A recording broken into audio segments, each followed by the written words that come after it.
Hi friends, welcome back to Jaya's recipes.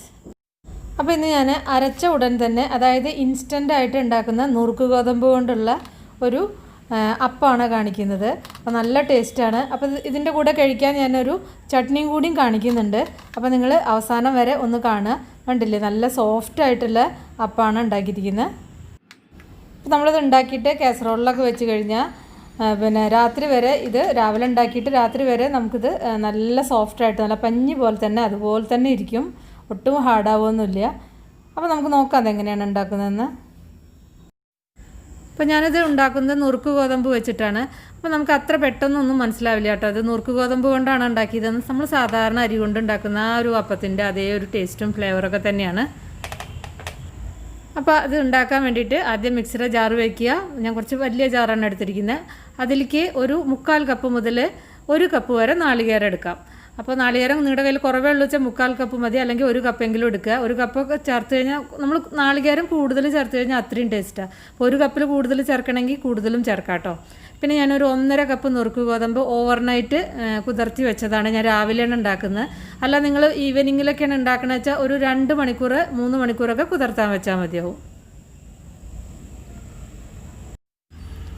ഇനി ഇതിലേക്ക് ഒരു 1/2 കപ്പ് തൈര്, അധികം പുളി ഇല്ലാത്ത തൈരാണ് അപ്പം ഞാൻ ചേർത്തിരിക്കുന്നത്. അപ്പോൾ പുളിക്ക് അനുസരിച്ച് നിങ്ങൾക്ക് അഡ്ജസ്റ്റ് ചെയ്യാം കേട്ടോ. അപ്പോൾ ഒരു 1/2 കപ്പ് തൈരും കൂടിയും ചേർത്തിട്ടുണ്ട്. പിന്നെ ഞാൻ ഇതിലേക്ക് കുറച്ച് ഉപ്പ് ചേർത്തിട്ടുണ്ട്. പിന്നെ ഇതിലേക്ക് പഞ്ചസാരയാണ് ചേർത്തിരിക്കുന്നത്. പഞ്ചസാര നിങ്ങൾക്ക് ചെറിയൊരു മധുരത്തോട് കൂടിയിട്ടുള്ളതാണ് ഇഷ്ടം വെച്ചാൽ 2 ടേബിൾ സ്പൂൺ ചേർക്കാം. അല്ല, മധുരം വേണ്ടെങ്കിൽ 1 സ്പൂണ് പഞ്ചസാര ചേർത്താൽ മതി. അപ്പോൾ നിങ്ങളുടെ ഇഷ്ടം പോലെ 1-2 ടേബിൾ സ്പൂൺ പഞ്ചസാര ചേർക്കുക. ഇതിലേക്കൊരു 4-5 അല്ലി ചെറിയ ഉള്ളിയാണ് ചേർക്കുന്നത്.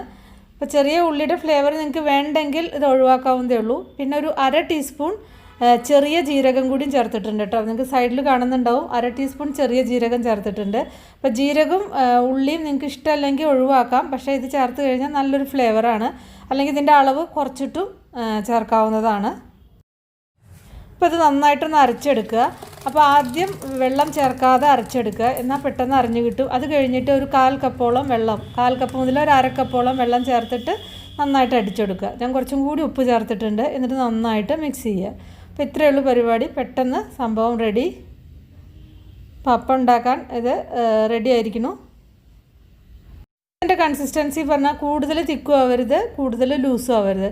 നമ്മൾ സാധാരണ അരി കൊണ്ട് ഉണ്ടാക്കുന്ന വെള്ളപ്പല്ലേ, അതിൻ്റെ ആ ഒരു കൺസിസ്റ്റൻസി, അത്രയേ ഉള്ളൂ.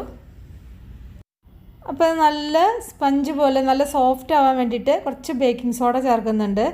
അപ്പോൾ 1/4 ടീസ്പൂൺ, 1 കപ്പിന് 1/4 ടീസ്പൂൺ എന്നുള്ള കണക്കിന്, പിന്നെ നമ്മൾ 1/2 കപ്പും കൂടിയും ചേർത്തിട്ടുണ്ടല്ലോ. അപ്പോൾ 1 നുള്ളും കൂടിയും 1/4 ടീസ്പൂൺ പ്ലസ് 1 പിഞ്ച് കൂടി ബേക്കിംഗ് സോഡ ചേർത്തിട്ടുണ്ട്. ബേക്കിംഗ് സോഡ ചേർത്തിട്ട് നന്നായിട്ട് മിക്സ് ചെയ്യുക. ബേക്കിംഗ് സോഡ ചേർത്തിട്ട് പിന്നെ നമ്മൾ വെക്കരുത്, അപ്പം തന്നെ നമ്മളിത് ഉണ്ടാക്കിയെടുക്കണം. ഉണ്ടാക്കുന്ന സമയത്ത് ബേക്കിംഗ് സോഡ ചേർത്താൽ മതി.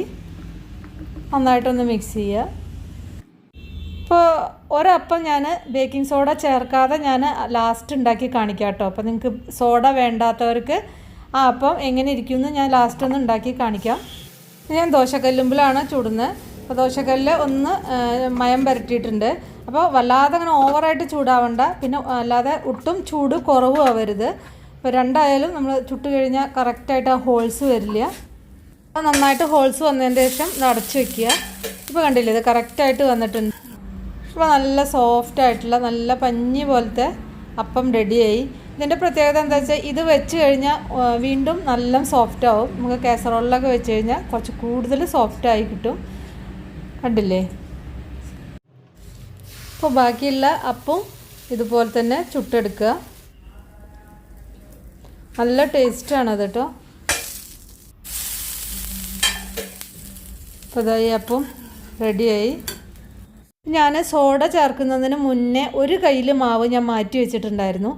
അപ്പോൾ സോഡ ചേർക്കാതെ ഉണ്ടാക്കി കഴിഞ്ഞാൽ ഇതാ ഈ ഒരു രീതിയിലായിരിക്കും, കുറച്ചിങ്ങനെ കട്ടിയിലായിരിക്കും. അത്ര സോഫ്റ്റ് ആവില്ല, ടേസ്റ്റൊക്കെ ഉണ്ട്. പിന്നെ ഇത് അതുപോലെ ഇരിക്കും, വല്ലാതെ ഹാർഡല്ല. അപ്പോൾ ഈ ഒരു രീതിയിലാണ് സോഡ ചേർക്കാതെ ഉണ്ടാക്കുമ്പോൾ ഇതുപോലെ ആയിരിക്കും കേട്ടോ. അപ്പോൾ ഇത് ഒരു 4 പേർക്ക്, അതായത് ഒരു 4 മെമ്പേഴ്സിന് കഴിക്കാനുള്ള ബ്രേക്ക്ഫാസ്റ്റ് ഉണ്ടത്. ഞാൻ ചട്നി ഉണ്ടാക്കുന്നത് കാണിക്കാം. ഞാനൊരു സിമ്പിളായിട്ടുള്ള കോക്കനട്ട് ചട്നിയാണ്, ബേസിക്, പക്ഷേ അതിന് നല്ല ടേസ്റ്റ് ഉണ്ട്. അപ്പം നിങ്ങൾ സാധാരണ ഉപയോഗിക്കുന്ന ചട്നി കൂട്ടിയിട്ടും നിങ്ങൾക്കിത് കഴിക്കാം. ഈ ചട്നി തന്നെ വേണമെന്നില്ല കേട്ടോ. അപ്പോൾ അതിന് വേണ്ടിയിട്ട് പ്രത്യേകിച്ച് അങ്ങനെ ഒരു അളവൊന്നുമില്ല. നമുക്ക് എത്ര ചട്നി വേണ്ടി വെച്ചാൽ അതിനനുസരിച്ച് നാളികേരം എടുക്കുക. 3/4 കപ്പ് അല്ലെങ്കിൽ 1 കപ്പ് ഒക്കെ നാളികേരം എടുക്കുക. അതേപോലെ തന്നെ എരിവിന് ആവശ്യമായിട്ടുള്ള ഉണക്കമുളക്, ഇപ്പോൾ കാശ്മീരി ചില്ലി അല്ലെങ്കിൽ നോർമൽ ചില്ലി ഏതാച്ചും എടുക്കുക. അത് ഞാൻ ഗ്യാസിൻ്റെ ഫ്ലെയിമിൻ്റെ ഇതൊന്ന് കാണിച്ചിട്ട് ചുട്ടെടുത്തിട്ടുണ്ട്. അപ്പോൾ ചുട്ടെടുത്ത മുളകും നാളികേരും പിന്നെ കുറച്ച് ഉപ്പും ഈ 3 സാധനങ്ങളേ ഉള്ളൂ കൂട്ടിയിട്ട് അരച്ചെടുത്തതാണ്. കുറച്ച് വെള്ളം ചേർത്തിട്ട് നല്ല കട്ടിയിൽ അരച്ചെടുക്കുക. അത് കട്ടിയിൽ അരയ്ക്കുമ്പോഴാണ് ടേസ്റ്റ് ഉണ്ടാവുക.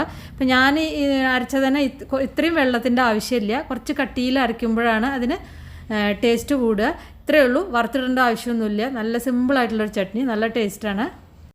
പിന്നെ ഇത് നാളികേരം അരയ്ക്കാത്തവർക്ക് ഞാൻ കുറച്ച് ഓപ്ഷൻസൊക്കെ പറയാം കേട്ടോ. അപ്പം നിങ്ങൾക്ക് നാളികേരം കിട്ടാനില്ലെങ്കിൽ ബാക്കിയുള്ള ചേരുവകൾ നിങ്ങൾക്ക് ഉള്ളത് പിന്നെ എന്താ പറയുക, തൈരും നുറുക്ക് ഗോതമ്പും വെച്ചിട്ട് അരച്ചിട്ട് അങ്ങനെ ഇതുണ്ടാക്കാം.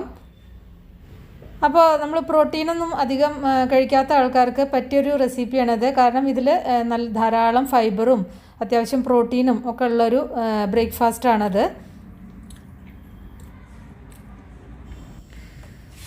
അപ്പോൾ അത് നമുക്ക് ഒരു 8-10 മിനിറ്റ് കൊണ്ട് തന്നെ നമുക്ക് എളുപ്പത്തിൽ പിന്നെ ഉണ്ടാക്കാൻ പറ്റിയ ഒരു ഈസി ആയിട്ടുള്ള ബ്രേക്ക്ഫാസ്റ്റാണത്. നല്ല സോഫ്റ്റുമാണ്. എന്താ പറയുക, അതിൻ്റെ ടേസ്റ്റ് നിങ്ങൾ ഒരു പ്രാവശ്യം ഉണ്ടാക്കി നോക്കും, നല്ല സൂപ്പർ ടേസ്റ്റാണ്. അപ്പോൾ നമുക്ക് ബാറ്റർ പിന്നെ പൊങ്ങാൻ വയ്ക്കുക ആ വക ഒന്നും വേണ്ട, പെട്ടെന്ന് ഉണ്ടാക്കിയെടുക്കാൻ പറ്റും. അപ്പോൾ നിങ്ങളൊന്ന് ഉണ്ടാക്കി നോക്കുന്നുണ്ട്, നിങ്ങളുടെ ഫീഡ്ബാക്കൊക്കെ ഒന്ന് അറിയിക്കുക. ഇഷ്ടപ്പെട്ടാൽ ഒന്ന് ലൈക്ക് ചെയ്യുക, അല്ലെങ്കിൽ നിങ്ങൾക്ക് ഡിസ്ലൈക്ക് ചെയ്യാം. അതുപോലെ തന്നെ നമ്മുടെ ചാനൽ ഇതുവരെയായിട്ടും സബ്സ്ക്രൈബ് ചെയ്തിട്ടില്ലെങ്കിൽ ഒന്ന് സബ്സ്ക്രൈബ് ചെയ്യുക പ്ലീസ്. അപ്പോൾ നമുക്ക് വേറെ ഈസി റെസിപ്പി വീണ്ടും കാണാം. Thank you.